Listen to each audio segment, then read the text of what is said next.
David Johnson and Brad Logan here with 24/7 Sports. We just got through watching the Ole Miss Rebels play their annual spring game. Brad,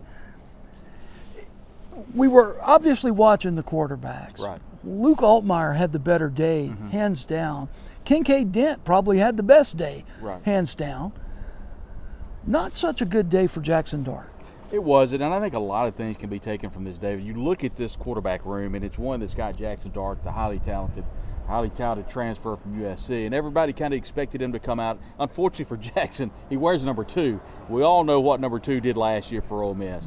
On the flip side, Luke Altmaier looked really good. He looked like a seasoned veteran. He looked like the starting quarterback, and I think, quite frankly, he played better today, and I think if the games were tomorrow, he would start. But they're not tomorrow, and it's a great opportunity for Jackson to get back in that quarterback room, to learn, and I think more than anything to grow in the system. You know, Altmaier's been in the system, David, for a couple of years. Jackson Dart is not. That's the key, and that's what Lane Kiffin just said. Hopefully Jackson Dart continues to grow as this offseason moves towards the fall. Now, before everybody gets on a bandwagon of beating Jackson Dart to death, let's talk about this.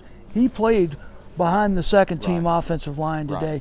Brad, we saw a lot of sacks. That made quite a difference. It did. And to talk about defense for a moment, David, you know, Lane Kiffin has said coming into the season, at least to the spring, this is the most, depth he's had on the defensive front since he's been here. And I'll go back even further and say you got to date back probably 5 or 6 years before you see the depth. Offensive line, David, they don't have that depth. And that's, I think, is what you're alluding to.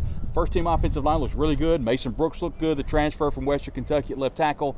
Second team offensive line looked pretty rough, David. Yeah, at times. Now, they opened up some holes, and I don't want to pile on the second team offensive line, but they were not as good as the first 5 of Broker, Warren, Acker, James, and Mason Brooks. They just weren't as good. They weren't as seasoned as those guys. It's what you expect from a spring game. Not a lot of emphasis on the run game today, but when they did run the ball, there were some gaping holes at times. And again, guys, it's the Grove Bowl. It's a spring game. Honestly, it's a dressed-up practice is all it is, Brad. And it's the last practice of spring. So what can you actually extract from what we watched today? Probably not a whole lot. I think some good things, though, David, is Ulysses Bentley, the 4th at running back, along with Zach Evans. That running back room is going to be a lot of fun. Kentrell Bullock took some carries of the distance today. Defensively, we had a chance to talk with Tavares Johnson, made a great interception.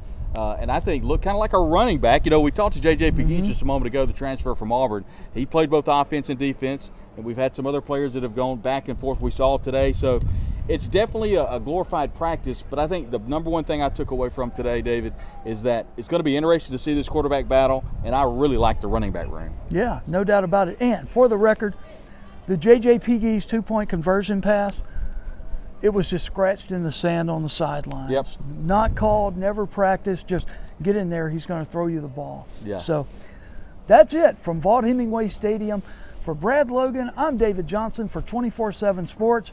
Hotty toddy.